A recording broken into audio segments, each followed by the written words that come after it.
Hi ಎಲ್ರಿಗೂ ನಮಸ್ಕಾರ. ನಾನು ನಿಮ್ಮ ಪ್ರೀತಿಯ ಡಾಲಿ ಮಾತಾಡ್ತಾ ಇದ್ದೀನಿ. ಮೊನ್ನೆ ಒಂದು ಯಾವುದೋ ವಿಡಿಯೋಗಳನ್ನ ನೋಡ್ತಾ ಇದ್ದೆ. ಎಷ್ಟೋ ಜನ ಯಂಗ್ಸ್ಟರ್ಸ್ಗೆ ನಿಮ್ಮ ಕಾನ್ಸ್ಟಿಟ್ಯೂಯೆನ್ಸಿ ಹೆಸರೇನು ಅಂದರೆ ಗೊತ್ತಿಲ್ಲ. ನಿಮ್ಮ ಕಾನ್ಸ್ಟಿಟ್ಯೂಯೆನ್ಸಿಯಲ್ಲಿ MLA ಯಾರು ಅಂದರೆ ಗೊತ್ತಿಲ್ಲ.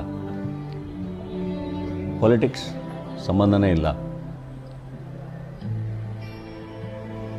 ಇವಾಗ ಮೇ 10ನೇ ತಾರೀಕು ಎಲೆಕ್ಷನ್ ಬರ್ತಾ ಇದೆ.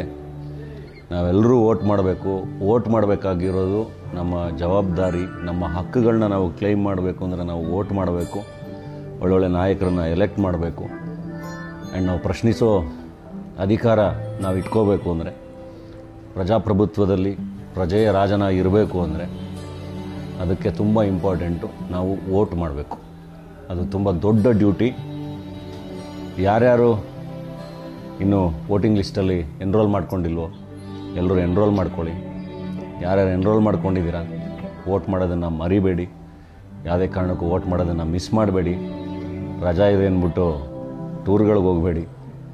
ನಿಮ್ಮ ಊರುಗಳಿಗೆ ಹೋಗಿ. ಎಲ್ಲೆಲ್ಲಿ ವೋಟ್ ಇರುತ್ತೆ ಅಲ್ಲಿ ನಿಮ್ಮ ಊರುಗಳಿಗೆ ಹೋಗಿ. ನಾನು ನಮ್ಮೂರಿಗೆ ಹೋಗ್ಬಿಟ್ಟು ವೋಟ್ ಮಾಡ್ತೀನಿ. ಸೊ ತುಂಬ ಇಂಪಾರ್ಟೆಂಟು. ಮೇ 10ನೇ ತಾರೀಕು ಎಲ್ಲರೂ ಮಿಸ್ ಮಾಡದೆ ವೋಟ್ ಮಾಡಿ. ಒಳ್ಳೊಳ್ಳೆ ನಾಯಕರನ್ನ ಸೆಲೆಕ್ಟ್ ಮಾಡಿ. ಒಳ್ಳೆ ಆಡಳಿತನ ನಾವು ಅವಾಗ ಎಕ್ಸ್ಪೆಕ್ಟ್ ಮಾಡ್ಬೋದು, ಕೇಳ್ಬೋದು. ಇಲ್ಲಾಂದರೆ ಬರೀ ನಾವು ಕಂಪ್ಲೇಂಟ್ ಮಾಡ್ತಾ ಇರ್ತೀವಿ. ವ್ಯವಸ್ಥೆ ಹೆಂಗಿರುತ್ತೆ ಅದು ಹಂಗೇ ಇರುತ್ತೆ. ಸೊ ಮಿಸ್ ಮಾಡಿದೆ